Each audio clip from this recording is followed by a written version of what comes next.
नमस्ते दोस्तों, कैसे हो आप सब। उम्मीद करती हूँ बहुत ही अच्छे होंगे। ये बताने के लिए कमेंट बॉक्स में जय श्री कृष्णा लिखना बिल्कुल ना भूलिएगा दोस्तों।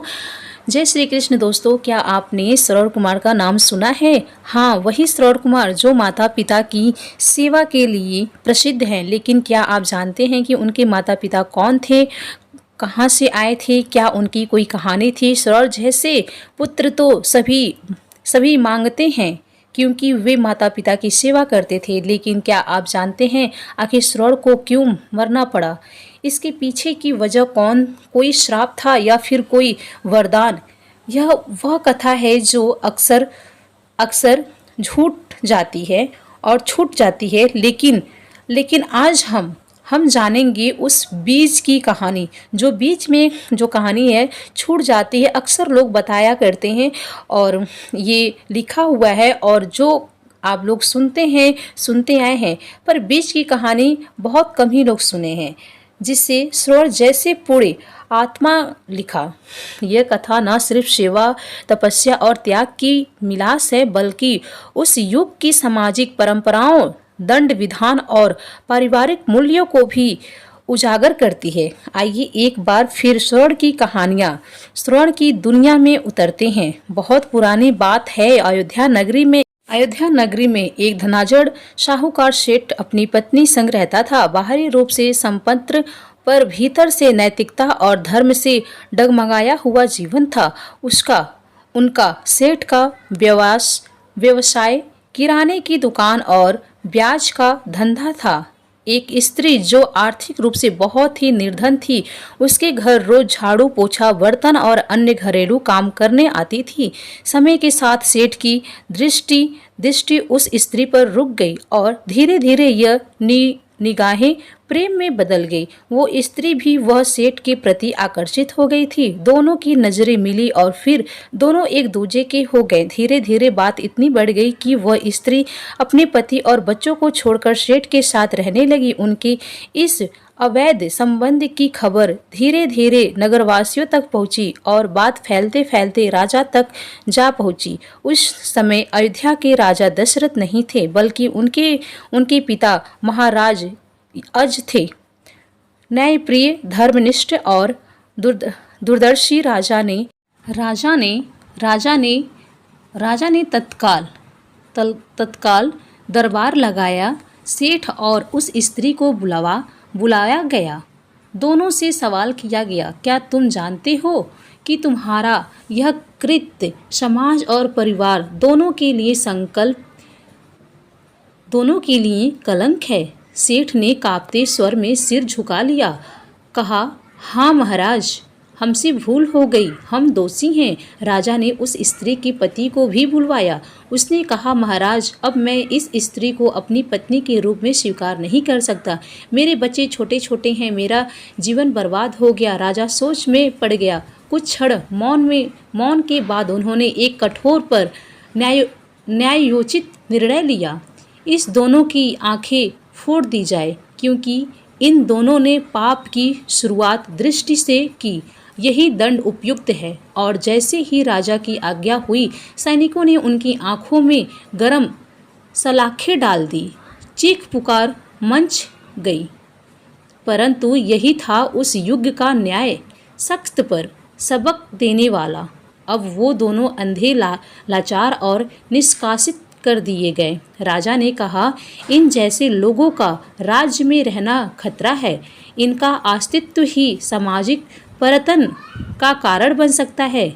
इन्हें राज्य से बाहर निकाल दिया जाए। वे दोनों जंगलों की ओर भटकते भटकते सरयू नदी के तट पर पहुंच गए। वहीं एक छोटी सी झोपड़ी बनाई और जीवन यापन करने लगे। पहले पहल बहुत पीड़ा हुई, पर धीरे धीरे उन्होंने अपना मन ईश्वर में लगाया। बार बार पश्चाताप किया और तपस्या करने लगे। अंततः ईश्वर ने उनकी तपस्या को स्वीकार किया और उन्हें संतान रूप में एक अद्भुत बालक का वरदान दिया। उस बालक का नाम था श्रवण। श्रवण बचपन से ही तेजस्वी, सेवा भाव से परिपूर्ण और अत्यंत संवेदनशील था। वे अंधे माता पिता की सेवा में सदा तत्पर रहता, उन्हें स्नान कराता, भोजन कराता, हाथ पकड़कर जंगल की सैर कराता, उनके दुख दर्द बांटता। कहते हैं कि सूअर की सेवा देखकर वन के पशु पक्षी भी आश्चर्य में पड़ जाते थे। समय बीतता, सूअर युवा हुआ, उसका विवाह हुआ, पत्नी आई। शुरू में सब कुछ ठीक चल रहा, पर एक दिन एक घटना घट गई जिसने कहानी को मोड़ दिया। सूअर की पत्नी माता पिता के लिए 2 प्रकार की खीर बनाती थी। एक थी मेहरी यानी खट्टे मट्ठे की खीर, और दूसरी दूध चावल और मिश्री से बनी खीर। दिखने में दोनों एक सी, पर स्वाद में जमीन आसमान का अंतर। एक दिन सूअर के पिता के हिस्से में अधिक गर्म मेहरी आ गई। सूअर ने थाली बदल दी और खुद वही खीर खाई। पिता ने पहली बार खीर का स्वाद लिया तो हैरान हो गए। बेटा, आज घर में क्या उत्सव है? खीर में आज अमृत का स्वाद आ रहा है। सूअर चौंका। उसने थाली वापस ली, चख कर देखा तो सारी सच्चाई सामने थी। वह पत्नी के पास गया और सख्त स्वर में पूछा, तू ऐसा भेद क्यों करती है? पत्नी बोली, अंधे माता पिता को क्या समझ में आता है? खट्टा मीठा दूध क्यों बर्बाद करे? बस यह सुनते ही सूअर के हृदय में आग लग गई। उसने कहा, जिस स्त्री में सेवा नहीं, उसमें मेरा जीवन व्यर्थ क्यों? अब मैं अपने माता पिता की सेवा किसी और के भरोसे नहीं छोड़ूंगा। उसने दो मजबूत बांस की लकड़ियों से एक कावर बनाई और उस पर एक एक टोचली में माता पिता को बिठाकर कंधे पर उठा लिया।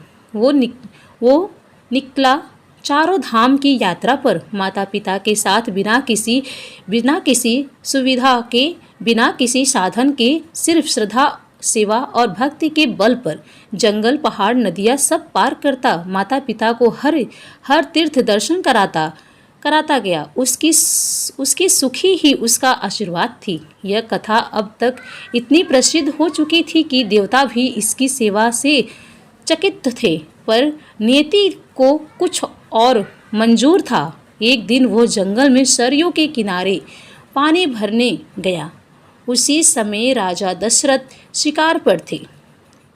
झाड़ियों के पीछे से पानी भरने की छप छप की आवाज़ आई और दशरथ के ब्रह्मवंश उसे हिरण समझकर तीर चला दिया। तीर सीधे श्रवण के सीने में लगा।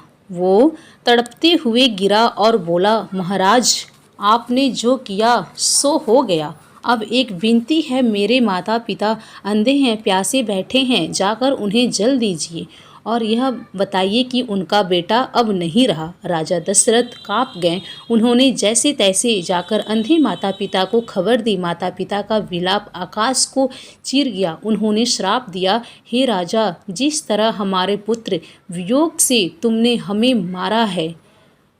मारा है, ठीक उसी तरह तुम्हें भी अपने प्रिय पुत्र राम के वियोग में तड़पकर प्राण त्यागने होंगे। राजा दशरथ को वह श्राप जीवन भर खलता रहा और अनंत राम के वनवास में वही हुआ।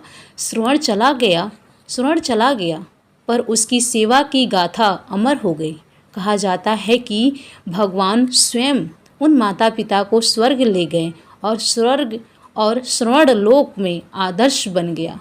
सेवा भाव, त्याग, कर्तव्य और निष्कलंक पुत्र तत्व प्रतीक श्रवण की यह कथा हमें सिखाती है कि माता पिता चाहे जैसे भी हो, उनकी सेवा ही धर्म है। रिश्ते को टिकाने के लिए सहनशीलता सबसे बड़ी कुंजी है। प्रेम के साथ साथ कर्तव्य का निर्वाह ही मनुष्य को देवतुल्य बनाता है। पति पत्नी हो या पुत्र बालक, हर संबंध में त्याग और संपूर्ण अनिवार्य है। श्रवण जैसे पुत्र, जैसे सेवक, जैसे तपस्वी को बारंबार प्रणाम। श्रवण था, है और हर उस दिल में रहेगा जहाँ सेवा, श्रद्धा और समर्पण का स्थान है। दोस्तों, ये कहानी आपको कैसी लगी कृपया कमेंट करके ज़रूर बताइएगा। वीडियो पसंद आया हो तो वीडियो को लाइक, शेयर एंड सब्सक्राइब ज़रूर कीजिएगा। एक लाइक पक्का कीजिएगा। आप सभी का एक लाइक मुझे बहुत ही हिम्मत और प्रेरणा दिलाती है आगे बढ़ने के लिए। चलिए फिर मिलेंगे नेक्स्ट वीडियो में नेक्स्ट जानकारी के साथ। तब तक के लिए आप सभी का बहुत बहुत धन्यवाद।